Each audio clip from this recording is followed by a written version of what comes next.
रातभर झाली माझी एकाची, मडेवर पडावी मुठभर माती, तशी गत झाली आमची। ही मुंबई यंत्रांची तंत्रांची, जगणाऱ्यांची मरणाऱ्यांची, शेंडीची दाढीची, हडसनच्या गाडीची, नायलॉनच्या आणि जर्जेटच्या तल्लम साडीची, बुटाच्या जोडीची, पुस्तकाच्या थडीची, माडीवर माडी हिरव्या माडीची, पैदास इथे भलती चोरांची, ऐतखाऊंची, शिरजोरांची, हरामखोरांची, भांडवलदारांची, पोटासाठी वाट धरली होती मी कामाची, परवा केली नाही उन्हाची थंडीची पावसाची, पाण्यानं भरलं किस माझं वान मला एका छत्रीची। त्याच दरम्यान उठली चळवळ संयुक्त महाराष्ट्राची, बेळगाव कारवार निप्पाणी गोव्यासह एक भाषिक राज्याची, चकागली संगीन अन्यायाची, फौज उठली बिनिवाराची, कामगाराची, शेतकऱ्यांची आणि मध्यम वर्गीयांची। उठला मराठी देश, उठला मराठी देश, आला मैदानी त्वेष, वैरी करण्या नामशेष। गोळी डमडमची छातीवर साहिली, माझ्या जीवाची होते काहिली, माझी मैना गावावर राहिली, माझ्या जीवाची होते काहिली। अण्णाभाऊ साठेंच्या या गीतातली ही छक्कड मी तुम्हाला सुरुवातीलाच यासाठी ऐकवली की या जे वर्णन मुंबईचं त्यांनी त्या काळामध्ये केलं होतं, तेच वर्णन आज या सरकारबद्दल समर्पक ठरतंय।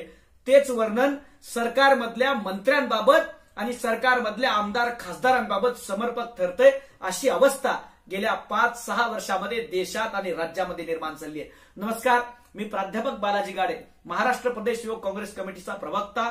आज 1 ऑगस्ट अण्णाभाऊ साठे यांच्या जयंतीच्या दिनी मी त्यांना या ठिकाणावरती विनम्र अभिवादन करतो। त्यांना या माध्यमातून, या व्हिडिओच्या माध्यमातून मी अभिवादन करतोय। बांधवांनो, अण्णाभाऊ साठेंचं आयुष्यच म्हणजे एक वेगळा इतिहास राहिलेला आहे, एक संशोधनाचा विषय राहिलेला आहे। 1.5 दिवसाची शाळा शिकलेला माणूस पुन्हा लिहायला सुरुवात करतो आणि इतकं लेखन करतो की त्यांच्या एका कादंबरीवरती, एका ओळीवरती नंतर सुशिक्षित भारतातली माणसं पीएचडी करतात। इतकं मोठं साहित्य, इतकं मोठं जगण्याचं तत्वज्ञान त्या माणसानं पुस्तकातनं काढलं। शाळेमध्ये जाऊन शिक्षण मिळतं, निश्चित मिळतं, पण अण्णाभाऊ याला वेगळे होते। अण्णाभाऊंनी सांगितलं की शाळेमध्ये जाऊन शिक्षण मिळतं का मला माहिती नाही, पण जगण्यात जे अनुभवतोय, जे सोचतोय ते पुस्तकावरती काढून लिहिलं, काळीच काढून अण्णाभाऊंनी पुस्तकांमध्ये लिहिलं आणि तीच त्यापुढे त्यांच्या चळवळीची जगण्याची धार झाली आणि त्यातनं कामगारांची चळवळ उभी राहिली। त्यानंतर संयुक्त महाराष्ट्राची चळवळ उभी राहिली। अण्णाभाऊंच्या लेखणीमधनं इथल्या संयुक्त महाराष्ट्राच्या चळवळीला एक वेगळं बळ मिळालं।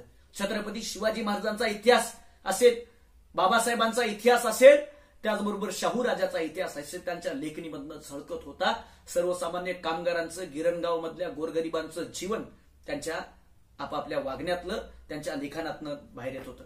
फकीरामधनं त्यांनी मांडलेला संघर्ष, तो बंड जगाच्या पुढे आला की सामान्य माणूस कशा प्रकारे फकीराच्या माध्यमातून बंड करतोय।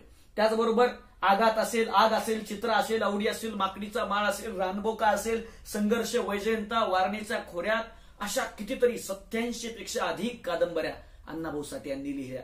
त्याचबरोबर प्रवास वर्णन लिहिलं। रशियाला अण्णाभाऊ साठे जाऊन आले आणि तिथं जाऊन रशियामध्ये जाऊन त्यांनी भाषण ठोकलं आणि रशियामध्ये सामान्य 1.5 दिवस शिकलेला माणूस जाऊन कामगार चळवळीवरती भाषण करतो आणि त्या ठिकाणावरती जाऊन भारतातली संस्कृती आणि संघर्ष सांगतो। इतकं मोठं काम अण्णाभाऊ साठे यांनी केलं। पण आज अण्णाभाऊ साठेंचं साहित्य आपण वाचायला विसरलेलो आहोत। अण्णाभाऊंचं साहित्य आपण अधिकाधिक वाचलं पाहिजे। त्या काळातला त्यांचा संघर्ष आपल्या डोळ्यापर्यंत आला पाहिजे। अण्णाभाऊ कायम या अनेक बाबींपासून उपेक्षित राहिले, त्यांचा योग्य सन्मान आपल्याला करावा लागणार आहे आणि त्यासाठी त्यांचं साहित्य शाळेपासून घरापर्यंत प्रत्येकाने पोहोचवून वाचणं गरजेचं आहे। अण्णाभाऊंच्याच एका कादंबरीमध्ये, फकीरामध्ये, ते फकीराच्या बाबतीमध्ये एका जात्याच्या ओळीमध्ये म्हणतात की बाई मी गाते भल्या पहाटे, जात्यावरती गाणं ग, आणि झिजून भीमानं केलं या जन्माचं सोनं ग, असं एका याच्यामध्ये ते म्हणाले होते। तर इतकं मोठं सुंदर लिखाण त्यांनी केलेलं आहे। प्रत्येक बाबीवरती एक ओवी असेल, ओळी असतील, साहित्य असेल लिहिलंय। या महान साहित्यिकाला, महान क्रांतिकारकाला, महान व्यक्तिमत्वाला मी विनम्र अभिवादन करतो आणि थांबतो। धन्यवाद। जय हिंद, जय महाराष्ट्र।